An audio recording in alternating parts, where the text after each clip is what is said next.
When my family home was registered for demolition, I realized our marriage certificate was missing, so I went to the Civil Affairs Bureau to get a replacement. To my surprise, they checked several times and told me with absolute certainty, "You're single. There's no record of your marriage in our system."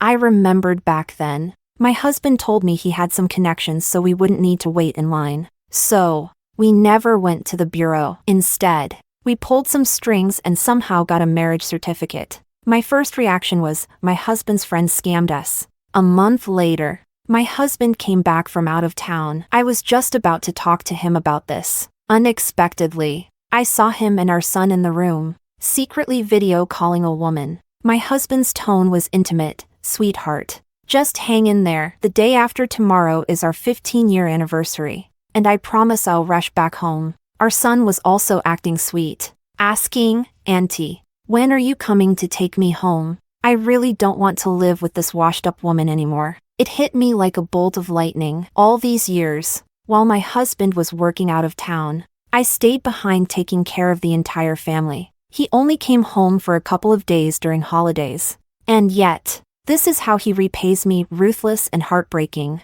Well then, they're not getting a single cent from the demolition compensation. And as for his parents' illnesses, they can just wait for death. Chapter 1. I stood outside the room, listening to the conversation between father and son. My son Lazaro was discussing with Duncan, "Dad, didn't you say Mom disgusts you? When can we finally be with that pretty lady openly? Auntie makes me feel like we're a real family. I saw a pair of pearl earrings online that cost 12,000 yuan. I want to buy them for her, but I don't have the money." Duncan sighed and said, "Ask your mom. She works every day, lives frugally. She must have saved up a lot. I'll tell her it's for your summer camp, which costs 12,000. Don't worry about her. Just treat her like the family's free nanny. You and your grandparents still need someone to take care of you, right?"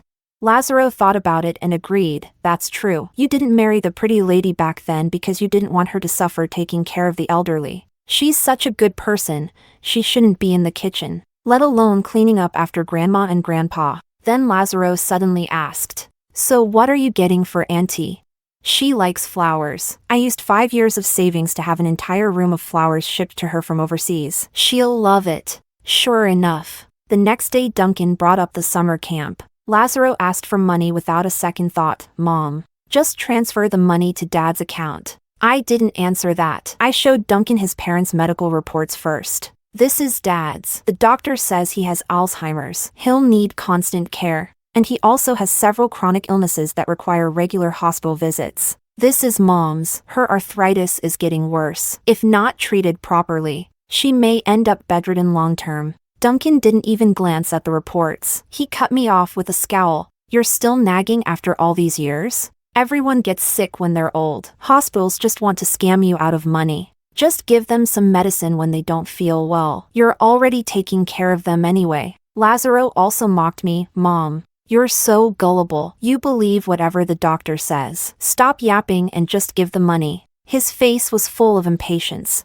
I used to think it was just his teenage phase that made him act so differently from before. Now I know he's just an ingrate. He's no longer that soft, sweet little boy who once promised to love me forever. Suppressing the bitterness in my chest, I took a deep breath and after 2 seconds, said, "There's no money. The 4 of us live on 2,000 yuan a month. All these years, I've used up every cent of my salary taking care of your grandparents and supporting your education. My monthly salary is only 6,000 yuan. I've given everything to this family without complaint. And now my son is willing to spend 12,000 just to buy another woman a gift?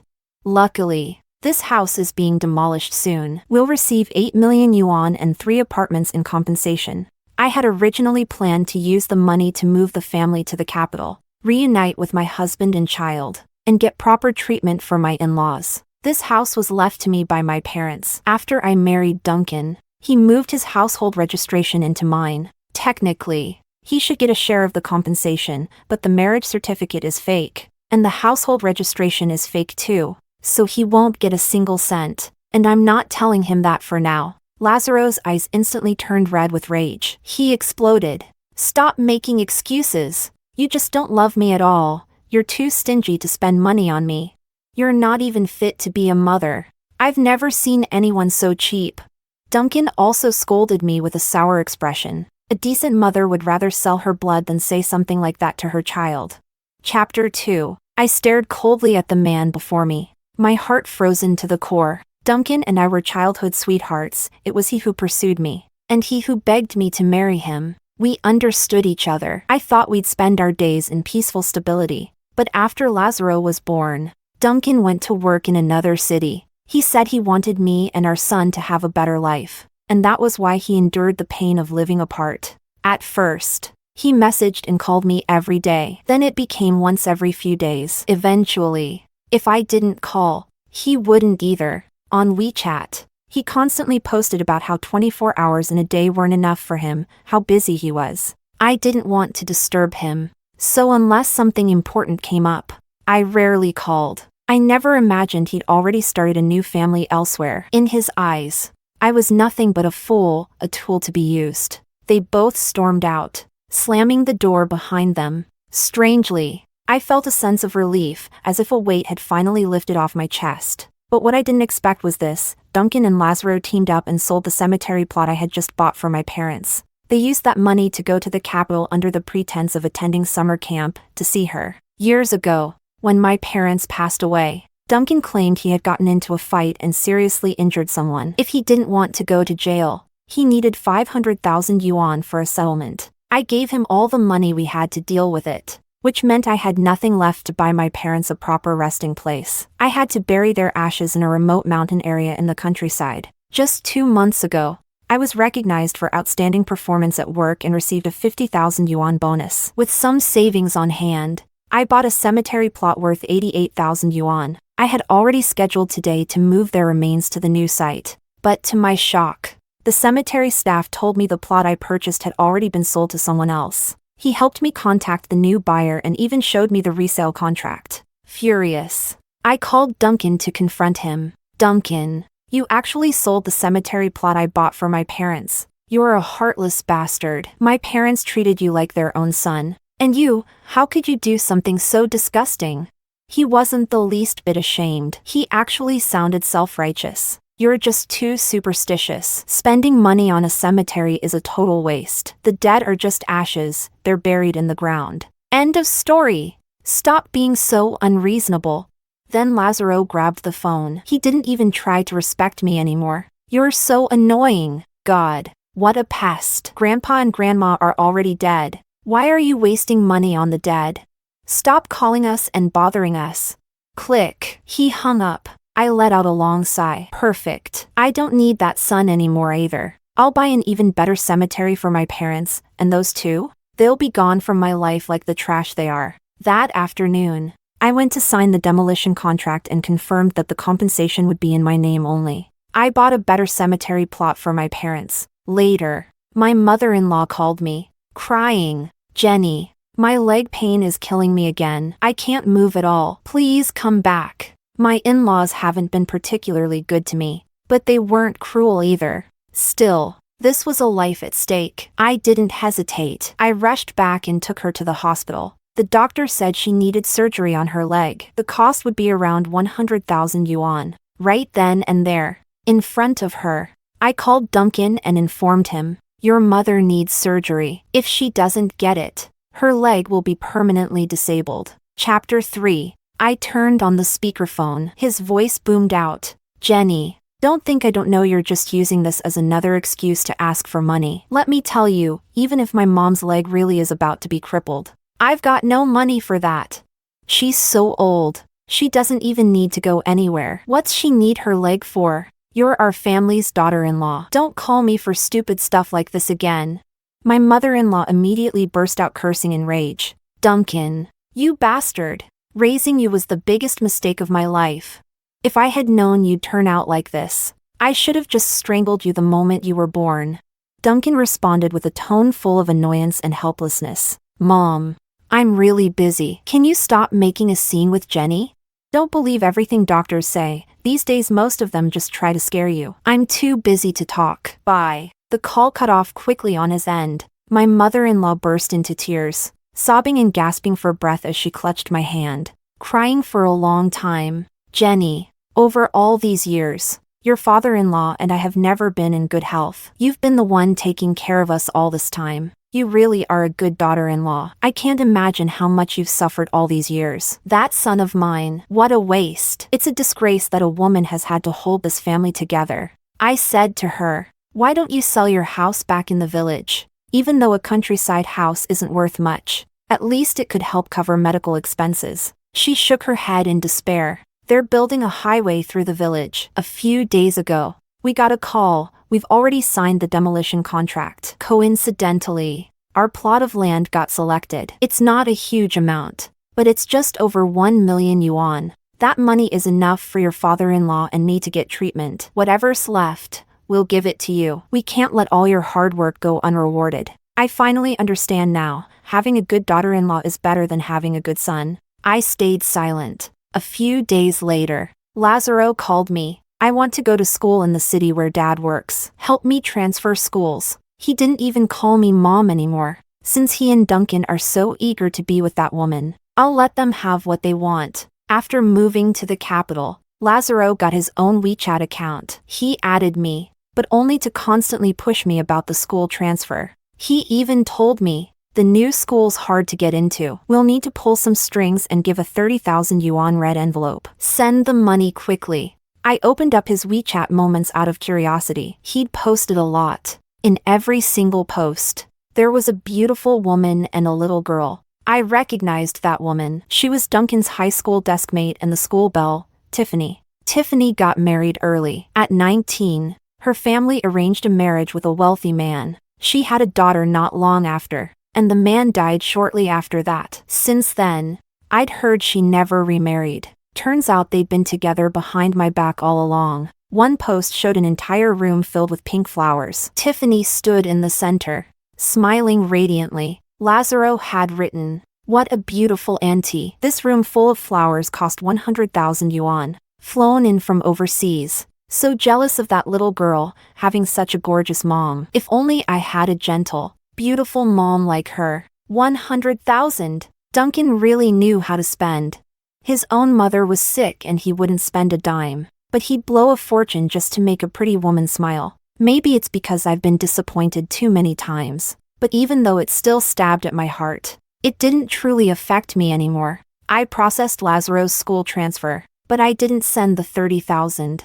Chapter 4. He kept messaging me like a demon hounding me. Send me the money. Money. Dozens of texts. I was fed up and replied, I don't have any money left. I didn't expect his reply. Take out a 30,000 yuan loan from online credit first. You can pay it back slowly. I ignored him. Then Duncan lost his patience and called to yell at me. Jenny, what the hell is wrong with you? Our son's schooling is a big deal. He's your biological son, and you can't even give 30,000 yuan? My company is in a financial crunch right now. If it weren't for that, I wouldn't have asked Lazaro to come to you.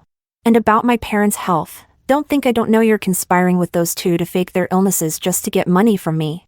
Can't you just stop being so manipulative? My company is just getting off the ground. If you can't help, fine, but stop being a burden. I coldly replied, you've never spent a single dime on Lazaro since he was born. He's your son too. Figure it out yourself. I'm done taking care of you people. I hung up. Duncan kept calling, but I didn't answer. My mother-in-law was recovering from surgery, and my father-in-law, who had Alzheimer's, suddenly fell into the river. We barely saved him. Then he fell again and died. Both elderly parents needed care all at once. Just as I was about to call Duncan about it, I overheard my mother-in-law sobbing through a call in the hospital hallway. Son, please come back. Your father just fell into the river, we barely saved him, and now he's fallen from the bed and died. I just had surgery, and it's not looking good. My son, please come back. If you don't, how can I go on living? Duncan's voice came through the phone, cold and full of anger. Mom, is this another one of Jenny's scams? Are you and Dad pretending just to trick me into sending money? Can you people stop holding me back? I'm building a future in the capital. I'm not here to waste my life in this backwater. I'm busy every day. Don't call me again. His words almost gave my mother-in-law a heart attack. She was devastated. You ungrateful son. If you won't come now, Don't bother showing up even after I'm dead. I don't have a son like you."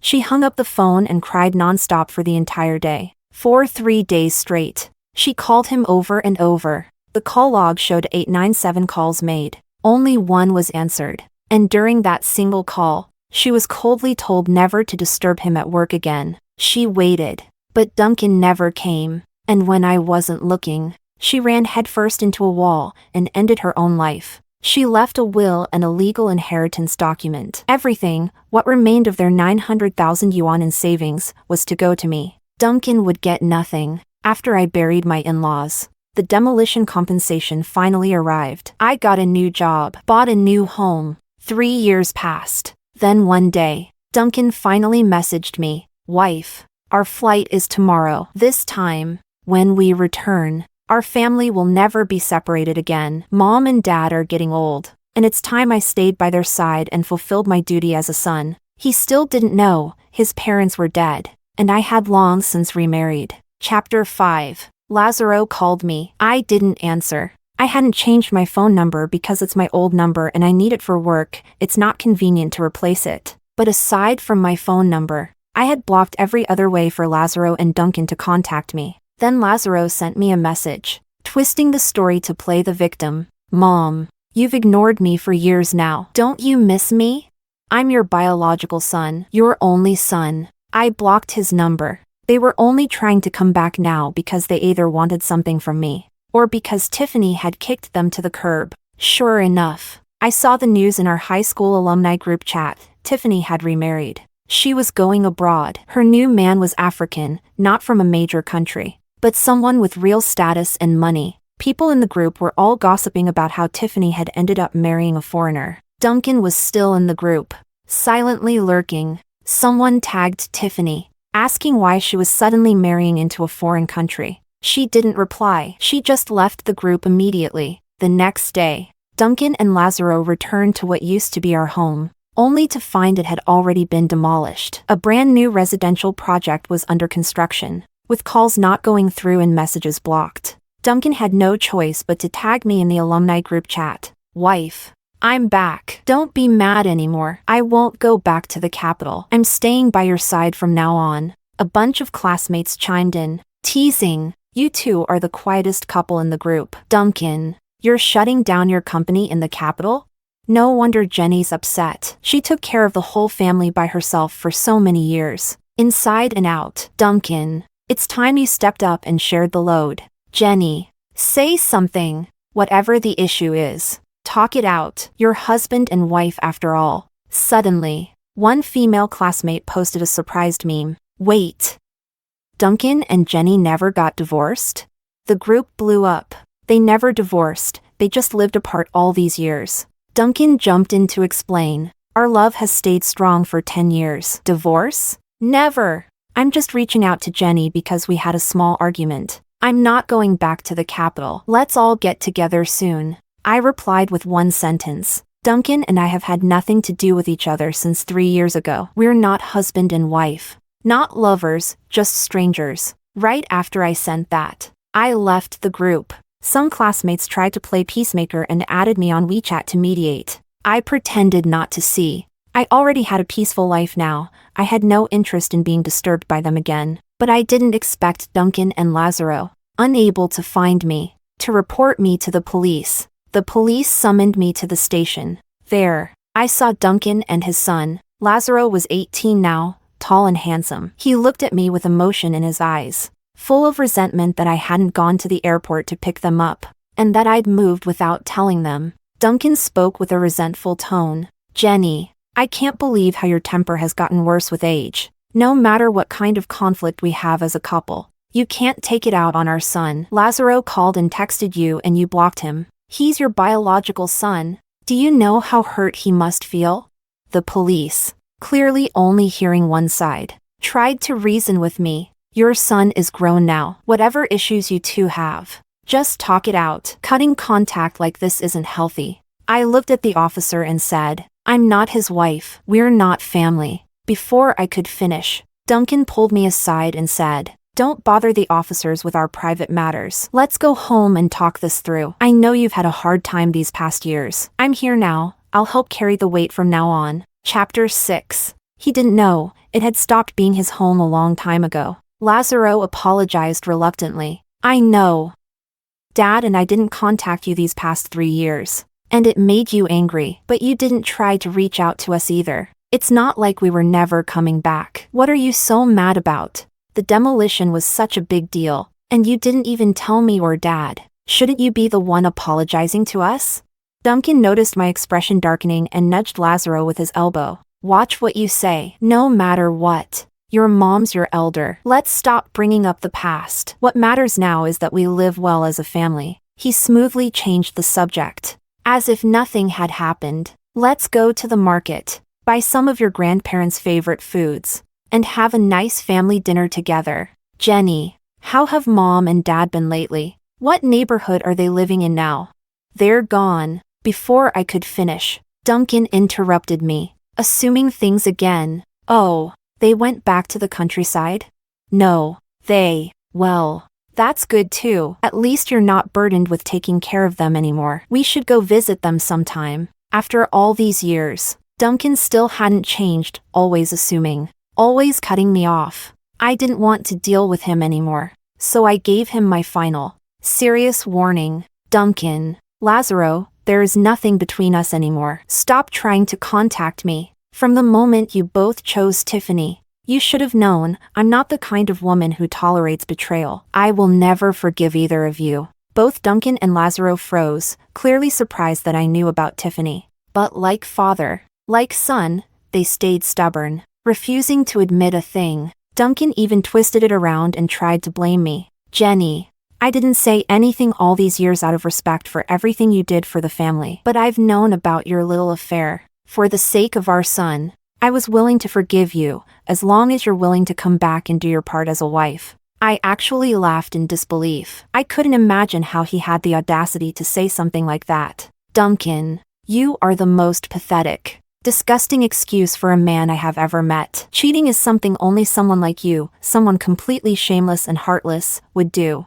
He proudly pulled out his phone, showing screenshots of conversations with our classmates.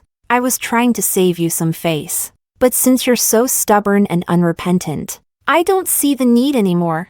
Everyone saw you walking down the street hand in hand with some man, and you're still trying to deny it?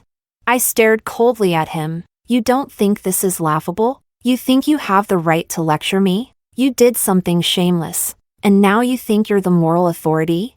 Lazaro jumped in to defend Duncan. Mom, that's too far. No matter what, we're still a family. Don't try to cover up your own affair by throwing mud at Dad. He's had it rough all these years. He and Tiffany are just classmates, nothing more. I turned to Lazaro with a cold, emotionless gaze and warned him. I'm not your mother. Don't call me that. You died in my heart the moment you sold your grandparents' cemetery 3 years ago. Chapter 7. I took a cab and left, shaking off their entanglement. I didn't expect Duncan to use some special method to track down my husband's company. He and Lazaro went there causing a scene, playing the victims. My husband is a senior executive at the company and always cares deeply about his image and reputation. When I heard about it, I rushed over with our marriage certificate. Lazaro was shouting into a megaphone. Shameless! You knew my mom had a husband and a son, yet you still seduced her.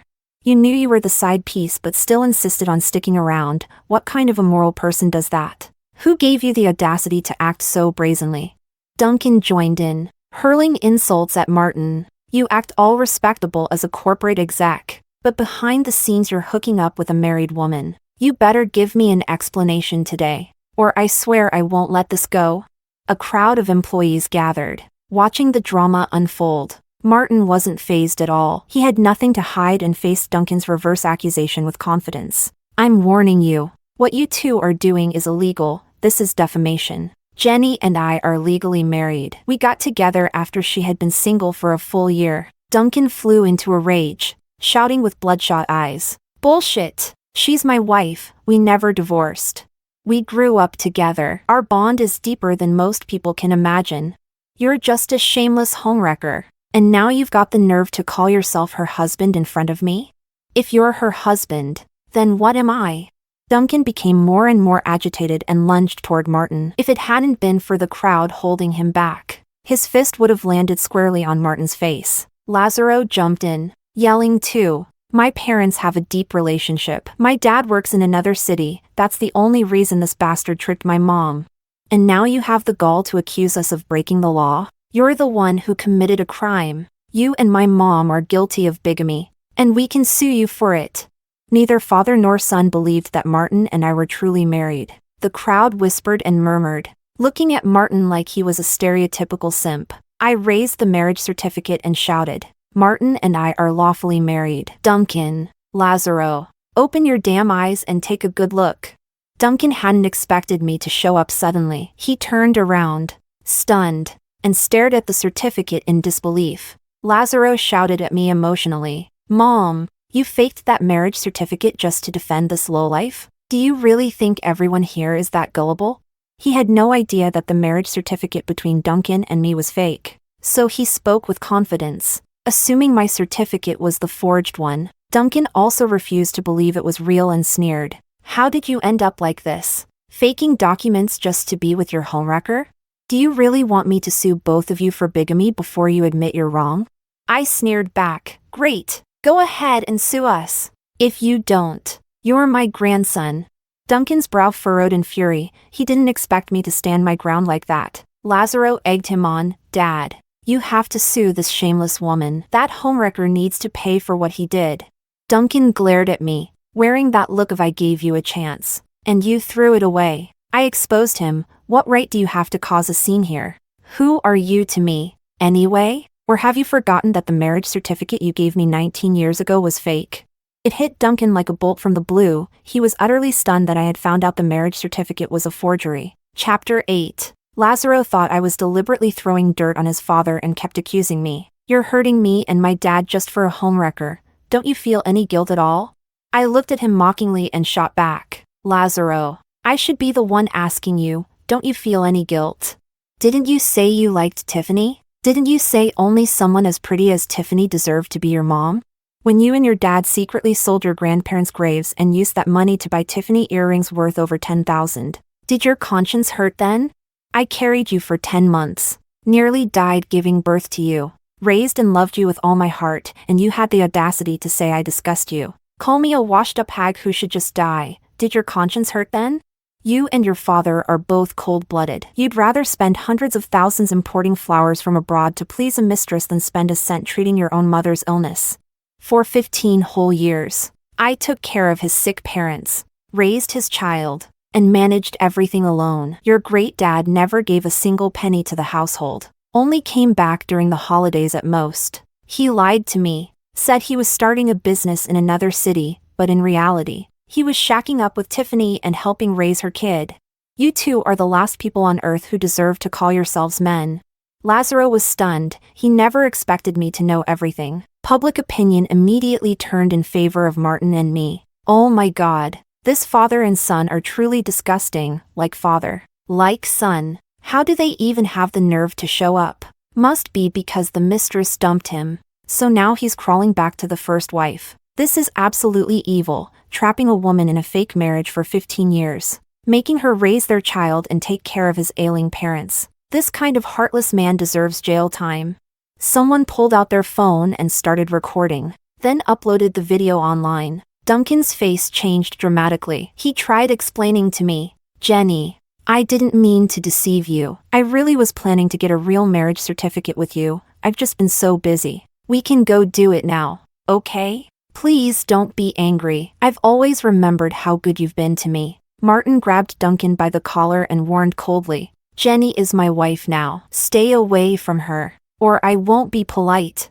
Someone had already called the police. When they arrived, Martin insisted on holding Duncan and Lazaro accountable. In the end, the police took the two of them away for a warning and official reprimand. The entire incident blew up online. My former classmates added me back into our group chat. It now had 99 plus unread messages every day. Everyone was raging, cursing out Tiffany and Duncan in fury. Netizens dug into Tiffany's life abroad. Reports surfaced that after she took her daughter to Africa, she found out her new husband already had 9 wives. She was the 10th. Some remote regions still allow polygamy, and her life there was miserable. Her passport was confiscated, and even if she wanted to return, she couldn't. Her daughter was forced to marry an old man who already had 5 wives. The once beautiful campus goddess was completely unrecognizable after just a short time in Africa. Stripped of all elegance and charm, she had to do hard labor every day. And if she didn't, she was beaten and scolded. Eventually, it came to light that her relationship with Duncan had collapsed. Duncan no longer treated her like he once did. After his business ventures failed and he could no longer shower her with money, they began to fight constantly. It was during this time that Duncan finally had a revelation. He realized that Tiffany had never truly loved him. To her, he was nothing but an ATM machine. His feelings for Tiffany slowly faded away. And there was one more critical reason. Chapter 9. Lazaro developed feelings for Tiffany's daughter. He wanted to pursue her. Duncan thought it was great. Flew back without leaving room for others, as they say. But Tiffany's attitude changed instantly. She snapped at Lazaro, calling him a toad lusting after a swan. She sternly ordered her daughter to never interact with Lazaro again. That's when Lazaro finally realized the beautiful woman he'd admired all along never saw him as anything more than a joke. The father and son, completely disillusioned and heartbroken, finally left the capital. 3 days later, Duncan and Lazaro were released from the detention center. They waited downstairs at my company from morning until I got off work. This time, there was no more entitlement on their faces, only cautious guilt in their eyes. Duncan was the first to speak, humbling himself. "Jenny, I know what I did before was unforgivable. I realize now I was wrong. Please, I'm begging you for one last chance, okay?"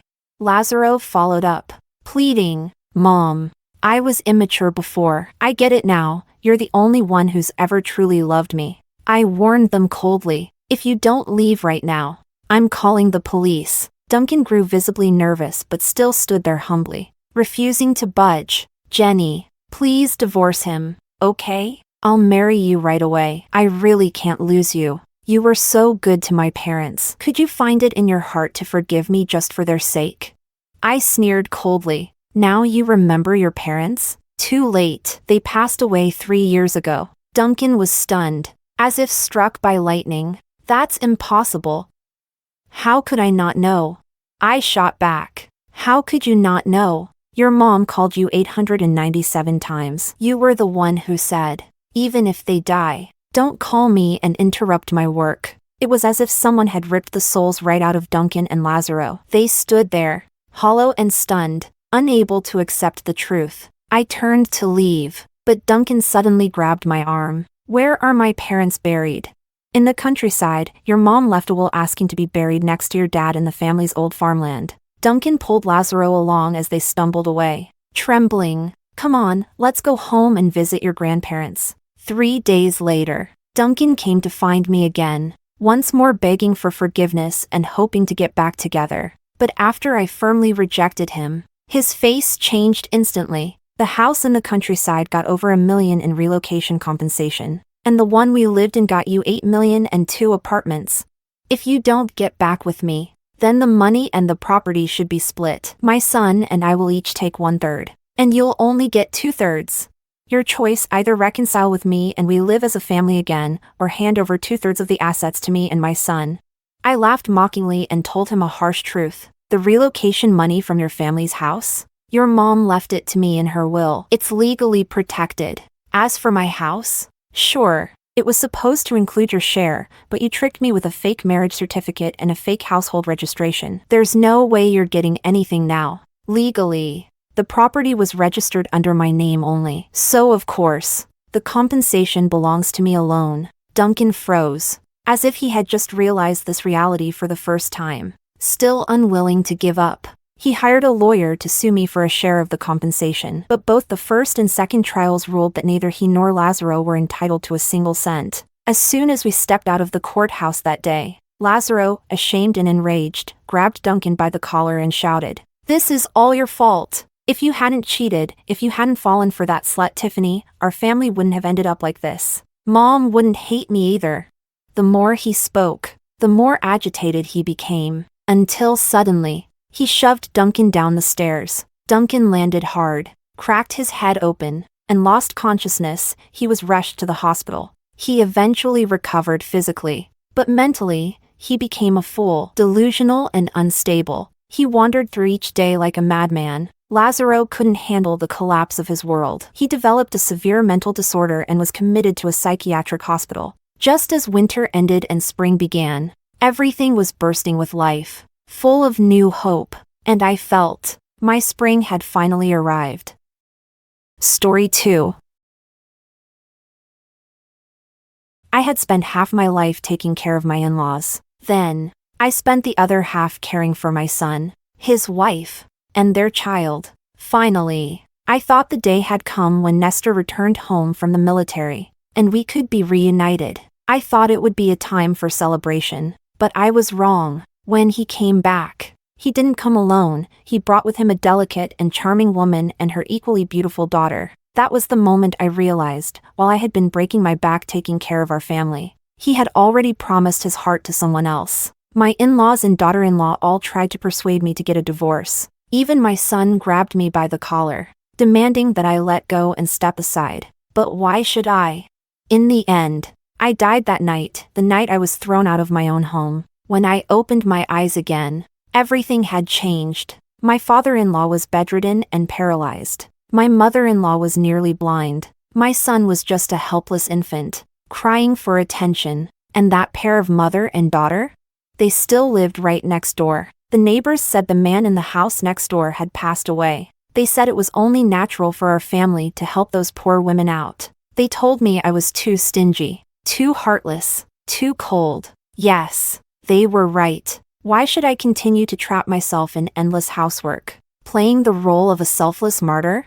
This time, I turned around and handed in my application to transfer to a project supporting the development of Northwest China. If they didn't want me, so be it. My country would. Chapter 1. Nestor only gave that mother and daughter a piece of pork. Did you really have to get so upset? Sandra just lost her husband. She's raising her child alone and barely survives by sewing for a living. Did you see how thin that child is? How could you be so heartless? When Leo passed away, I promised him I'd look after them. Do you want me to break my word and become an unfaithful and unjust man? Nestor's voice echoed in my ears.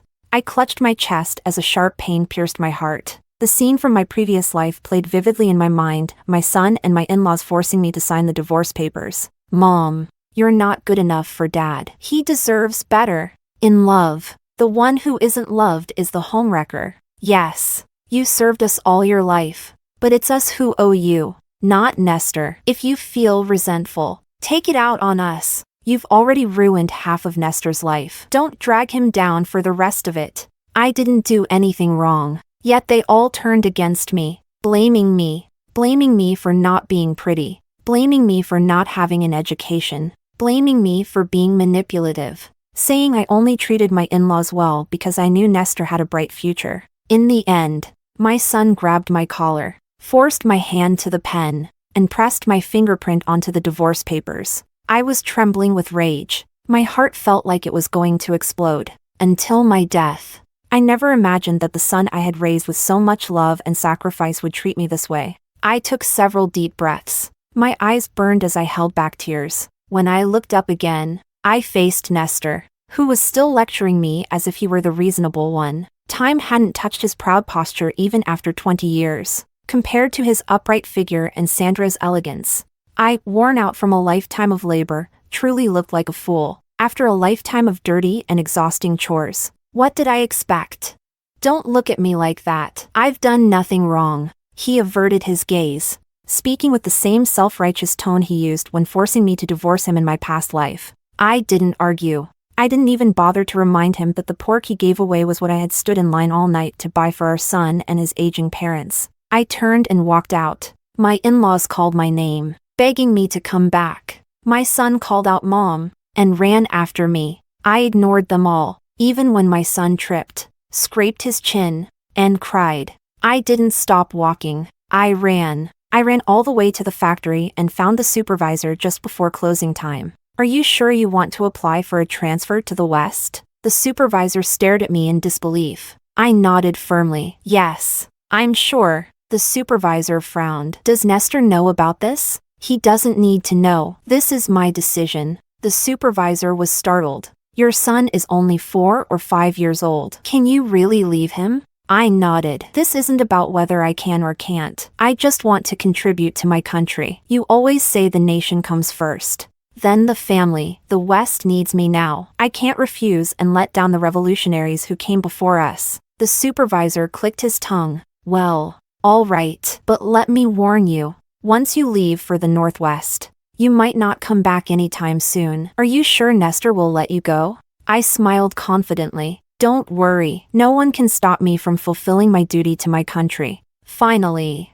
the supervisor approved my transfer request. When I returned home, the house was filled with chatter and laughter. From the doorway, I saw Sandra sitting on a bench with her daughter, chatting and laughing with Nestor. My father-in-law was still lying in bed. My mother-in-law sat beside him, occasionally joining Sandra's conversation. My son was handing over his prized candy to Sandra's daughter. What a perfect picture of a harmonious, loving family. I stepped inside. The lively atmosphere immediately froze. Sandra was the first to stand up. She held out the piece of pork and spoke gently. Sister, this is the meat Nestor brought over this morning. I don't know how to cook it properly, and I didn't want to waste it. So I brought it back to you. I also brought some eggs and chives for you to make something nutritious for the kids and elders. I didn't reach out to take it. Sandra stood there, frozen, the piece of pork hanging awkwardly in midair as she hesitated, unsure whether to raise or lower her hand.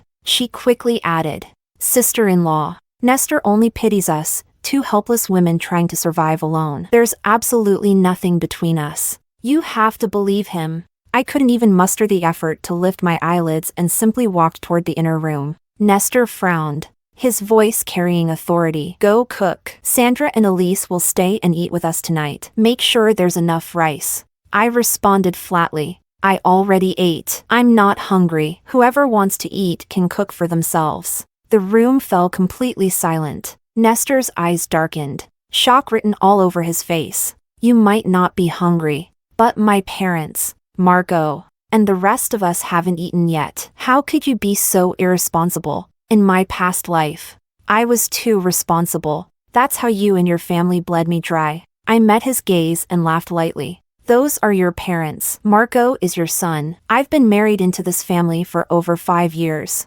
cooking 3 meals a day without a single complaint. Why should I keep exhausting myself to serve all of you while you sit comfortably, waiting for hot meals to be placed in front of you? What's wrong? Are your hands and feet broken? Or are you paralyzed like your father? He stood up, towering over me, but the stature I once admired no longer held any of its former shine. Laura, are you going to cook or not? No. With that, I turned and headed straight into the inner room. After an exhausting day, the last thing I wanted was to waste my time and energy on this house. I needed to rest. I needed to recharge. I needed to prepare myself, body and soul, for the mission I was embarking on in a month. Not a single ounce of my strength or intelligence would be wasted on this family again.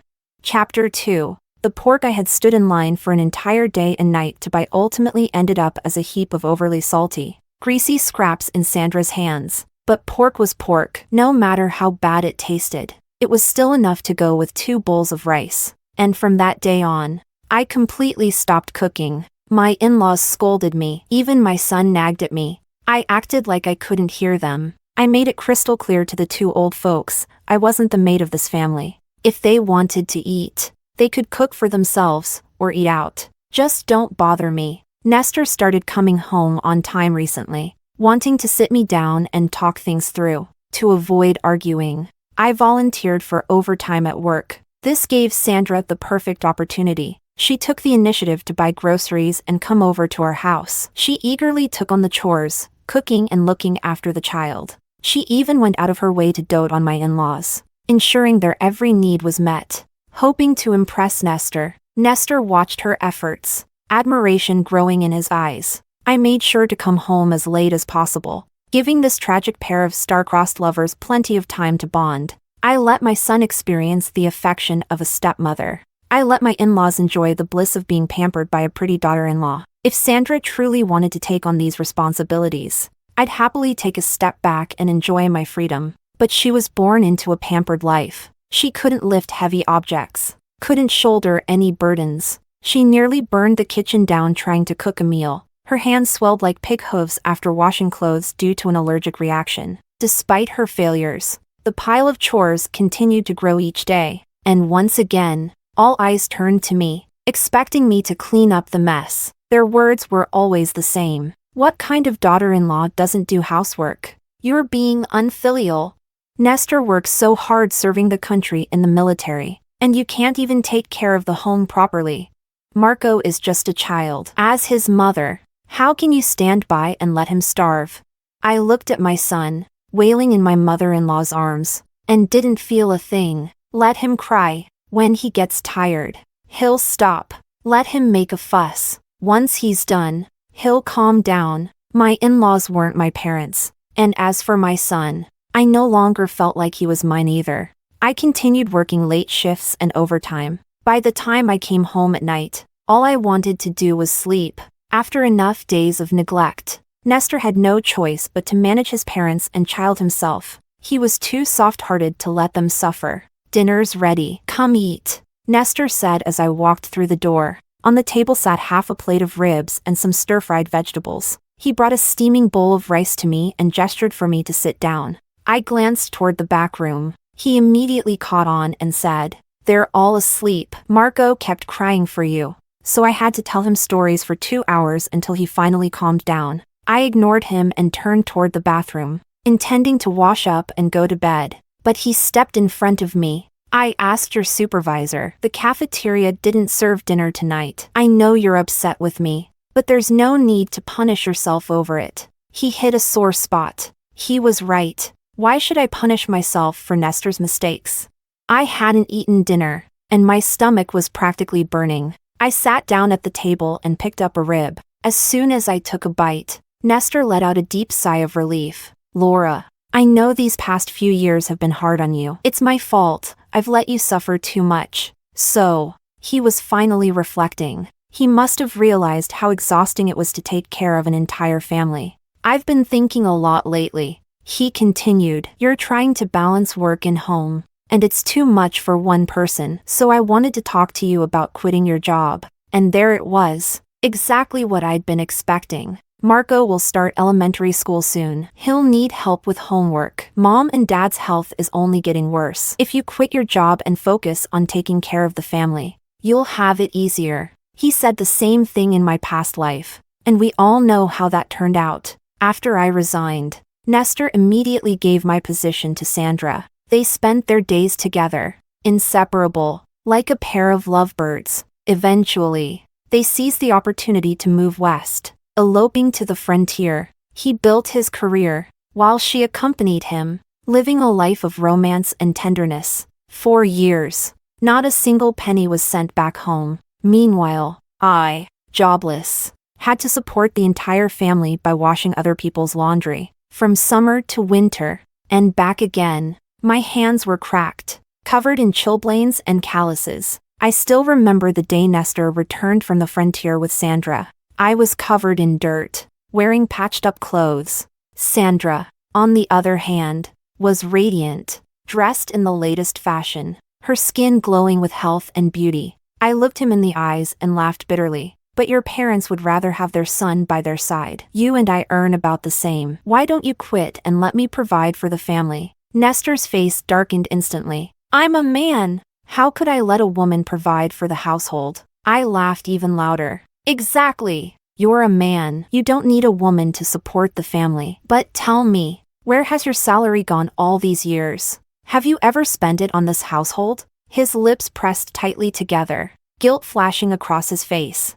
"I've been saving it. I'll take it out when we need it." I put down my chopsticks, stood up, and grabbed the iron box where we kept the money. I took out Nestor's bank book and tossed it in front of him. "You withdraw all your salary every month. What did you spend it on? Where did you save it? Can you show me?" Nestor remained silent. I answered for him. "You gave it to Sandra and her daughter, didn't you? That's why they can eat meat every day and wear new clothes. Meanwhile, your wife has been walking around in shoes with holes for 2 years. unable to afford a new pair. Your son has to go without milk because we can't buy formula. Your father can't afford a wheelchair. And taking your mother to the hospital for her eyesight is out of the question. Your so-called filial piety is just words. You say them, but I'm the one who has to make them happen. His frown deepened. Still, he tried to justify himself. Sandra lost her husband. She has no income. What do you expect me to do? Let them starve? I met his gaze and said firmly, then go ahead and keep giving them your entire salary. I don't care. But if you've already given all your money to Sandra, and I lose my job, what will this family eat? Grass? Mud? He was red with anger, unable to form a response. After a while, he looked at me suspiciously. What's wrong with you lately? You used to agree with me on everything. Now you're challenging me and arguing. What happened to the obedient woman I married? Exactly. I used to be out of my mind, blinded by love. I worked myself to the bone, hoping he would recognize my sacrifices and return a bit of affection. But now I see things clearly. I've seen human nature for what it is. The more you grovel, the less people respect you. So, I took out the divorce papers I had prepared. Sign it. Let's get divorced. Then you can go after the love of your life. Chapter 3. Nestor's eyes froze as he saw the bold black text on the divorce papers. He shot up from his seat. This is ridiculous. I looked at him calmly. You and I both know it's not ridiculous. Your heart hasn't been with me for a long time. I've never felt loved by you. You like Sandra. You love her. And you want to give her a home. I'm giving you my blessing. He slammed his hand down hard on the table. The dishes and bowls rattled, their crisp clatter echoing in the tense room. How many times do I have to explain myself? It's just camaraderie. I pity Sandra and her daughter. That's all. There's nothing improper between me and Sandra. Oh, and what does your idea of proper mean? No sleeping together? No kissing, hugging, or holding hands? I didn't wait for his response. Instead, I stepped toward the door and motioned for him to follow me outside. I led him to the window of Eva's house next door. Eva owned a television, and the neighbors often gathered at her place to watch. While watching, they'd inevitably gossip. It wasn't long before the topic shifted to Sandra. Did you see Sandra today? She had another new outfit. All pink and bright. She even bragged about it, said the fabric was top grade and custom made from the county. That must have cost a fortune. Isn't it funny? Her husband's dead, and she's living better than when he was alive. Poor Laura. Though, she's married to a man who can't keep his hands to himself. Exactly. Laura's hardworking, both at the factory and at home. She's sharp and capable. But that no-good Nestor, what a disgrace. He acts like such a gentleman, but he's garbage underneath.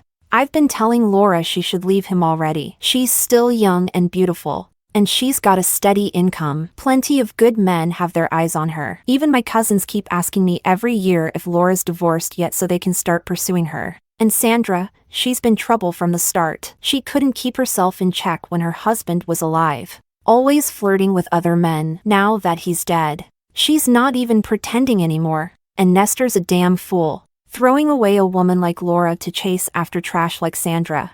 I've noticed Laura's been working late at the factory, not cooking or cleaning at home anymore. It seems like she's serious about leaving him. I'll talk to her. Encourage her to go through with it. Divorce isn't the end of the world these days. Women can thrive without a man. Yeah, we should introduce her to someone better. Let Nestor regret this for the rest of his life. Sure, he's handsome and works in the army. But what else does he have going for him? Just wait and see. Even if Nestor marries Sandra, their life's going to be a mess. They'll probably end up divorced too.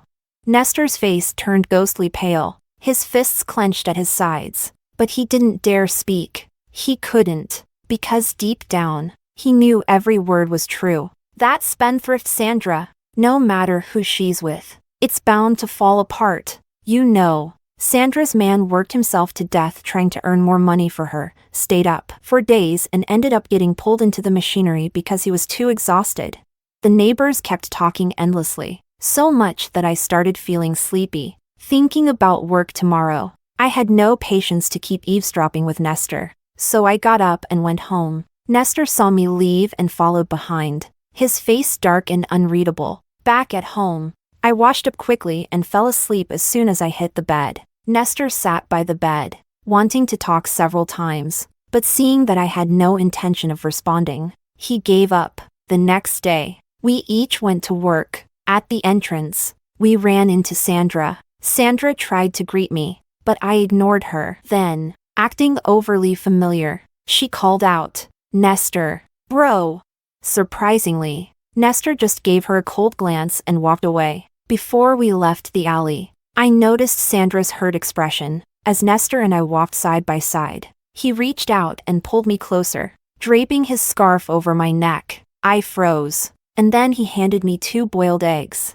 "I made these before you woke up. I'll make them for you every day." "I didn't take them." "You don't have to do this." He took a deep breath, sounding sincere. "I know I was wrong before, and I made you suffer. I'll change. Let's live a good life together." Then, he took something out of his pocket and stuffed it into my hands along with the eggs. "This is my salary for the month. Take it. From now on, I'll bring it all home without missing a penny." After saying that, he walked off toward his workplace without looking back. I watched his tall, straight back, unsure of how I felt. No matter what tricks you use to make him keep his distance from me, you can't change the fact that he still has feelings for me.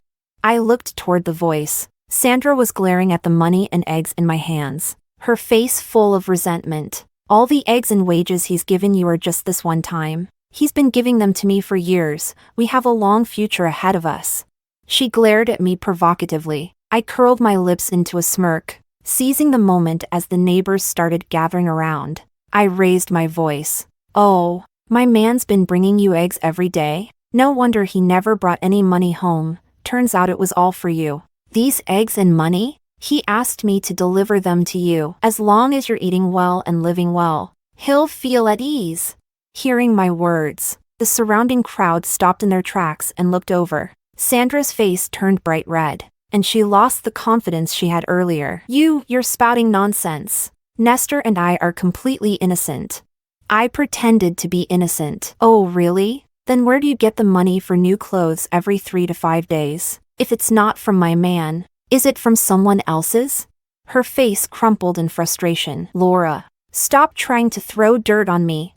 I shook my head and scared a few times. "Poor Nestor, always thinking about you, worrying about you, only to find out you've got another man." Then I turned to Eva's direction and shouted, "Ladies, Sandra said there's nothing going on between her and my man, but look at how well she's living. Where's all that money coming from? Maybe some other man's secretly giving it to her? You'd better go home and question your husbands carefully." Eva and the other women immediately frowned. Their gazes toward Sandra turned even more disdainful, no longer bothering to keep up appearances. One of them walked right up to Sandra and spat harshly. "You shameless tramp." Sandra tried to explain. "Don't listen to Laura's nonsense. You all know what kind of person I am."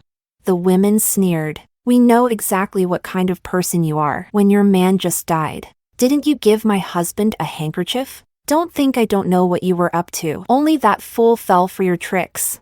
Sandra's eyes turned red, tears threatening to fall at any moment. The women, having torn off the pretense, didn't bother to hold back anymore. "You only dared to mess with Laura because you thought she was easy to bully. I'm warning you, don't you dare pull that slutty act in front of my man, or I'll cut you with a knife."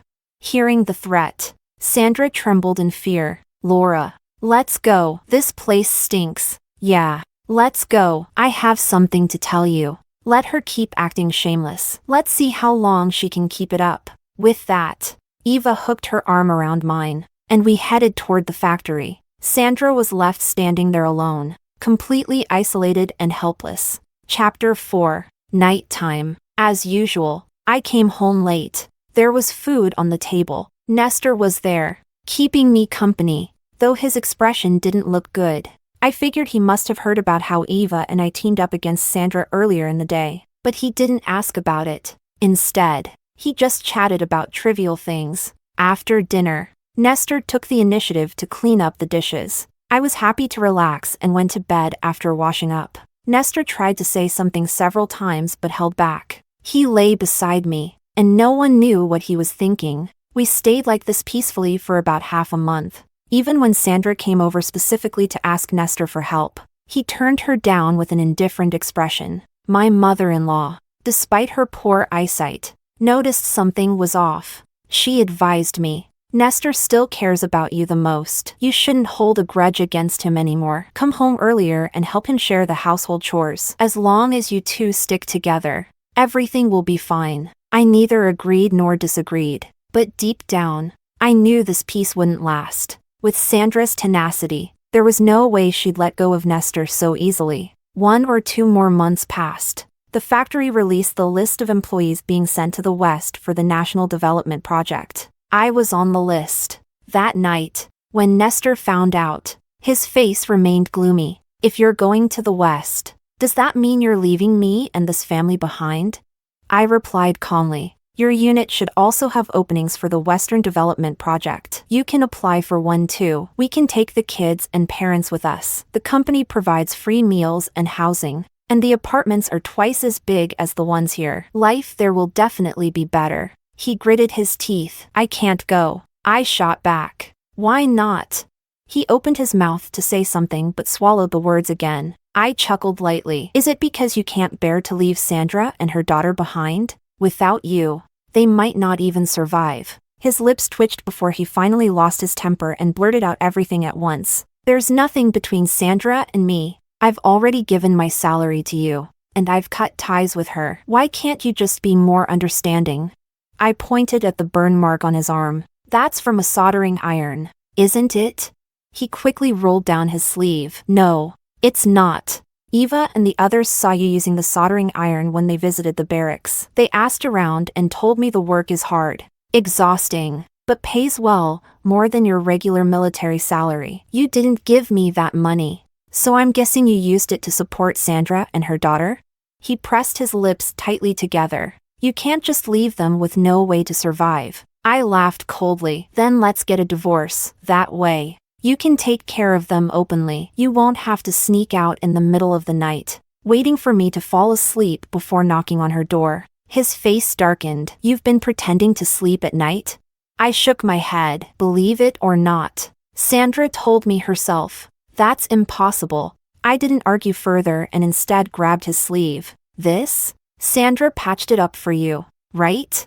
He immediately pulled his sleeve back. No, it's not. I was too tired to keep arguing with a man who had already learned how to lie. I went straight to bed. Meanwhile, my in-laws called Nestor over to talk. In our tiny house, I could hear every word. For once, they criticized Nestor. We didn't say anything before because life was still stable. But now that Laura's made her position clear, you have to make a decision. You can't have it all. With our family's situation, if you really end up with Sandra, your parents probably won't last long. That woman isn't someone who knows how to live a proper life. Son, wake up. Haven't you suffered enough these past months? Barely alive, covered in injuries. Is it really worth it for a woman like that? Go back to Laura and live a proper life. Stop thinking about things you shouldn't, even at their age. My in-laws could see the situation clearly. After a night of persuasion, Nestor finally agreed to go west with me. But,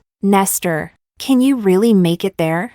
Chapter 5. Nestor had just submitted his application to transfer to the Northwest when Sandra came looking for me. She glared at me viciously. I've already been humiliated enough. Why are you pushing me to my death? I found her words amusing. How exactly was I pushing her to die? Without Nestor's support, my daughter and I won't even have food to eat. Laura, you're so cruel. I looked at her coldly. Then why don't you take your kid and follow Nestor to the Northwest? Keep being his mistress there? She screamed. Go to the Northwest? How could I? I don't have a household registration there. No transfer orders. If I go, they'll just send me back. Well, then blame yourself for being incompetent, I said with a smirk. Or how about this? I'll give you a tip. Nestor's soft-hearted, and you're an expert at manipulating him. Fake an illness or come up with something to make him stay. She froze, frowning deeply. Would you really let him stay behind? I smiled.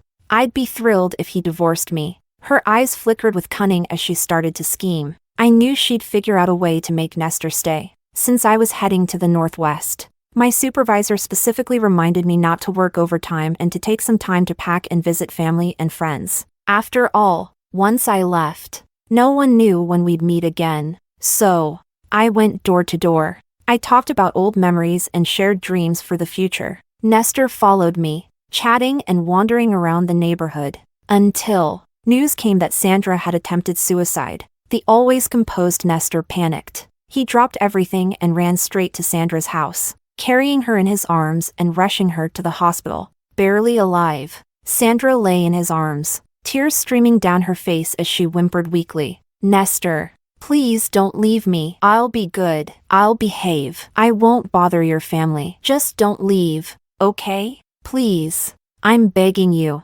Don't go." Her pitiful pleas, even as a bystander, my heart nearly softened. So how could Nestor, the man directly involved, resist? Naturally, we all heard him say, "I'm not leaving. I won't leave. Hang in there. We're almost at the hospital. Don't worry, I'll take care of you and your daughter." Those words, like a vow, echoed through the building. Everyone's faces tightened. When the ambulance arrived, Nestor went with Sandra to the hospital. I stood with the other women, and they all waited to see my reaction. Eva opened her mouth to comfort me, but I spoke first. "Don't worry, ladies. I'm not sad, really. Not even a little, and I hope you'll all be my witnesses when I file for divorce. I'll need your help when the time comes." Eva immediately responded. "Don't worry, girl. Men like him always end up regretting it. Divorce him. Let's see who really can't make it without the other."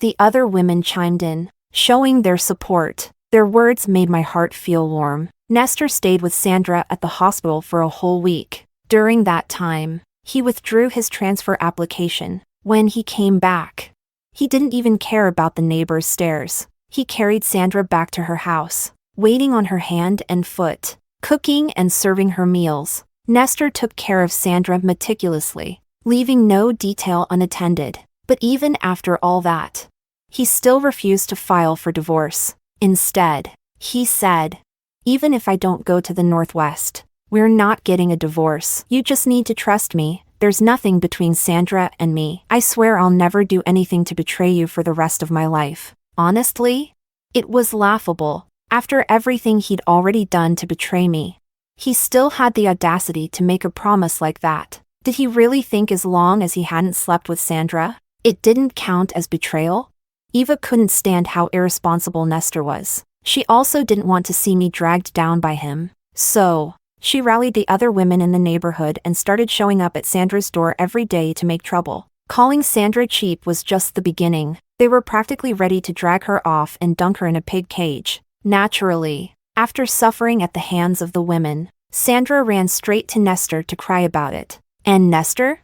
He couldn't stand Sandra's tears. Things escalated until Nestor finally had no choice but to submit the divorce paperwork. The higher-ups already knew about the situation, so they quickly approved it. On the day we got our divorce certificate, Nestor's eyes were red as he looked at me. "Did we really have to take it this far?" he said, sounding almost reluctant, but I felt lighthearted. "You're the one who dragged things this far," I said. "I just went along with it." And with that, I grabbed my luggage and turned to leave. He asked, "What about Marco? Don't you care about the kid at all?"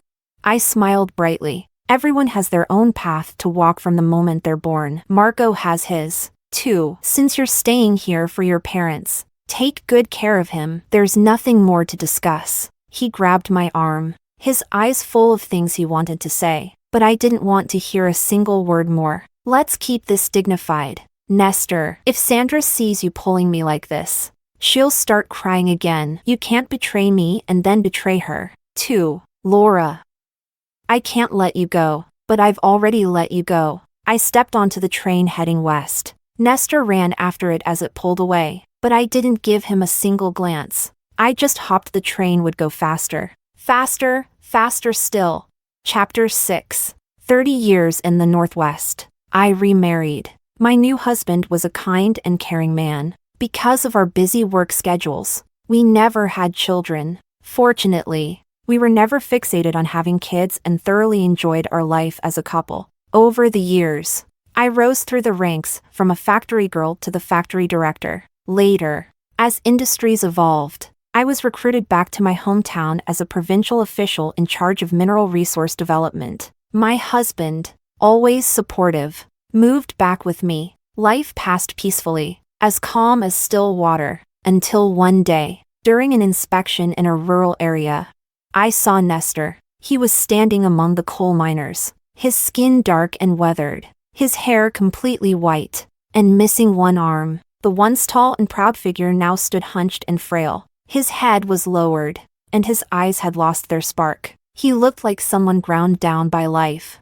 I wasn't surprised to see him like that. After all, I'd kept in touch with Eva over the years. I knew that the year I left, Nestor had married Sandra. The following year, due to Sandra's negligence, Nestor's parents died of carbon monoxide poisoning along with their son, Margot. With no elderly or child to care for, Nestor and Sandra lived a few good years. But when the military restructured, Nestor was forced to transfer to a local factory, the same job I once held, managing twisting machines. Unfortunately, as the cotton mill's profits declined year by year, Nestor's salary dwindled. Sandra, extravagant as ever, quickly grew resentful of his meager earnings. Desperate to keep Sandra happy, Nestor took on illegal side jobs. But Sandra was greedy. She constantly compared Nestor to other men, bragging about their cars and refrigerators, and nagged him to earn more. Nestor, soft-hearted and eager to prove himself, worked himself to the bone to feed her vanity. 10 years passed, and Sandra remained youthful and beautiful, while Nestor became unrecognizable, worn and broken. He was so overworked and sleep-deprived that one day, while operating the twisting machine, his arm got caught. He lost the arm and came out of the hospital a shell of his former self. Sandra began to despise him. She soon took up with the town tailor, unable to endure the loneliness. The affair was exposed in Nestor's own home. Shaking with rage, Nestor still didn't want to tear things apart publicly, even if they divorced. He wanted to do it with dignity. But then, while hiding in a closet, he overheard their conversation. Sandra admitted she deliberately caused the carbon monoxide poisoning that killed his parents and child. Nestor snapped. He grabbed a knife from the kitchen and killed Sandra. Because of his prior military service and the circumstances, he was sentenced to 10 years in prison. When he was released, no one would hire him. He ended up in a coal mine, where he worked for decades more. As for Sandra's daughter, after Nestor went to prison, she ran off with a man. No one knows where she is now. Chapter 7. The coal mine inspection ended. Just as I was preparing to leave, I saw Nestor standing by my car. His eyes, dull and tired, stared at me. I walked over and greeted him generously. It's been a long time. He swallowed hard, his eyes filling with tears. Why yeah, a long time. We looked at each other. But in the end, we couldn't find any more words to say. I got into the car, and through the rearview mirror, I saw Nestor collapse to the ground, crying uncontrollably. My husband asked, "What's wrong with that disabled man?" I replied calmly, "Maybe life's just been too hard on him." My husband nodded. Yeah, still working in a coal mine at his age. That's tough. I think we should raise miners' wages. When I returned to the provincial office, I drafted a report about the miners' conditions. Not long after, news came that the wage increase had been approved, but along with the good news, I also heard that Nestor had committed suicide in the coal mine. My husband shook his head. It's a shame. He was so close to having a better life. Why would he give up like that? I sighed softly. Maybe not everyone deserves the blessings of a new era.